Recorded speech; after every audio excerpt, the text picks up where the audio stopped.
Cross রোডে দাঁড়িয়ে বাংলাদেশ দেখছে সারা বিশ্ব। অত্যন্ত ক্ষোভের সঙ্গে জার্মানির একজন রাজনীতিক এই কথাটি উচ্চারণ করেছে এবং এটি আমরা যারা বাংলাদেশে বসবাস করি তারা অনুমান করি, অনুভব করি অত্যন্ত যথার্থ একটি কথা বলেছেন। ক্রস রোডে কখন একটি দেশ দাঁড়ায়? যখন সেটি একেবারে শেষ প্রান্তে চলে যায়। আমরা কি তেমন একটা শেষ প্রান্তে দাঁড়াইনি? এই প্রশ্নের উত্তরে আমি জানি ক্ষমতাসীন মহল খুব মাইন্ড করবেন। তারা বলবেন, না, আমরা এত উন্নয়নের জোয়ার বইয়ে দিলাম, কিসের ক্রস রোড, আমরা বরং একেবারে উন্নত বিশ্বে প্রবেশ করছি। কিন্তু বাংলাদেশের মানুষ অন্তত যেই ঘটনা ঘটে গেল 4-5 দিন সাম্প্রতিক সময়, তারপর বুঝতে পারছে যে কোন রোডে তারা দাঁড়িয়ে আছে। মানুষের মানবতা, মানবাধিকার, মানুষের মমত্ববোধ এবং যেই হিংস্র যে আক্রমণ সরাসরি মানুষের উপর আর্মি, পুলিশ, বিজিবি, বিডিআর তাদের যেই আক্রমণাত্মক যেই অস্ত্রের ব্যবহার এবং কত মানুষের যে মৃত্যু আর বিশাল সংখ্যায় হতাহত, তার সঠিক পরিসংখ্যান হয়তো কখনোই হবে না। কারণ এখন আমরা দেখছি যে সম্পদের ক্ষয়ক্ষতির তালিকা চলছে। বিশ্ববিদ্যালয়ের ভিসিও ঘুরে ঘুরে দেখাচ্ছেন যে বিশ্ববিদ্যালয়ে 30টি কক্ষ ভাঙচুর হয়েছে। একবারও তিনি জানেন না বা জানার চেষ্টা করেননি তার বিশ্ববিদ্যালয়ের কত শিক্ষার্থী হতাহত।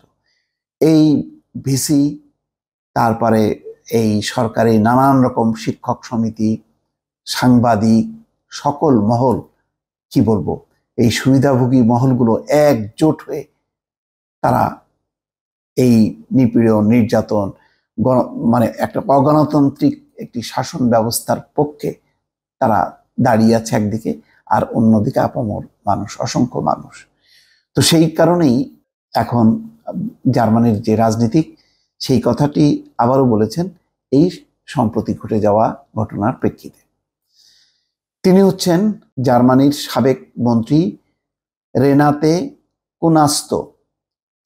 তিনি দেশটির বর্তমান এমপি এবং গত বছর ফেব্রুয়ারি মাসে জার্মানির পার্লামেন্টের 6 সদস্যের যে প্রতিনিধি দল আনুষ্ঠানিক সফরে বাংলাদেশে এসেছিল, সেই প্রতিনিধি দলের নেতৃত্বে ছিলেন জার্মান সাউথ এশিয়া পার্লামেন্টারি গ্রুপের চেয়ারম্যান রেনাতে কুনাস্তো।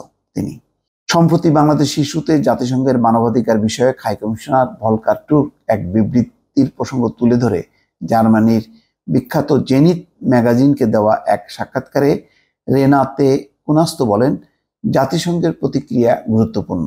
এ থেকে এটাই বোঝা যায় যে বাংলাদেশে যা ঘটে তা সারা বিশ্বে অনুভূত হয়। সাম্প্রতিক ঘটনা সমূহের পর বাংলাদেশের উন্নয়নে সহায়তা ইউরোপ থেকে আসে। এলডিসি থেকে বাংলাদেশের উত্তরণের জিএসপি প্লাস সুবিধা পাওয়া আরো কঠিন হয়ে গেল। অর্থাৎ জিএসপি প্লাস সুবিধা পাওয়া আরো কঠিন হয়ে গেল, এই মন্তব্য করে তিনি বলছেন, মানবাধিকারের লঙ্ঘন ব্যবসা বা বিনিয়োগ লাভের জন্য ভালো নয়। বাংলাদেশ সরকারকেই সিদ্ধান্ত নিতে হবে তারা কোন পথে যাবে। বাংলাদেশের সাম্প্রতিক ঘটনা প্রবাহ ব্যাপকভাবে, স্বাধীনভাবে এবং স্বচ্ছভাবে স্পষ্ট করতে হবে বলে দাবি জানান রেনাতে কুনাস্তো। অন্যথায় কি হবে জানতে চাইলে তিনি বলেন, তখন আন্তর্জাতিক সম্প্রদায় দাবি করবে সরকারের বাইরে থেকে স্বাধীন তদন্তের অনুমতি দিক।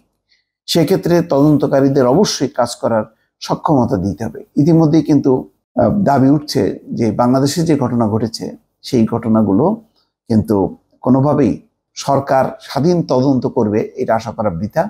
সুতরাং এটা আন্তর্জাতিক কোনো সংস্থা যদি তদন্ত করে তাহলে প্রকৃত ক্ষয় ক্ষতি, মানুষের হত্যা, কারা এর সাথে দায়ী তারা কিন্তু চিহ্নিত হবে। নতুবা এখন যেটি হচ্ছে, সারা দেশব্যাপী বিরোধী দল নিধন চলছে।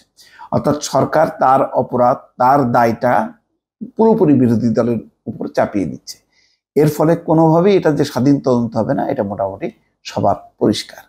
তো সুতরাং আজকে যেই কথা জার্মানির সাবেক মন্ত্রী বলছেন, রাজনীতিক বলছেন যে ক্রস রোডে দাঁড়িয়ে বাংলাদেশ দেখছে সারা বিশ্ব, এটা অত্যন্ত সত্য কথা এবং এই বাস্তবতা এখন বাংলাদেশের মানুষও অনুভব করে। দর্শক ভালো থাকবেন। আল্লাহ হাফেজ।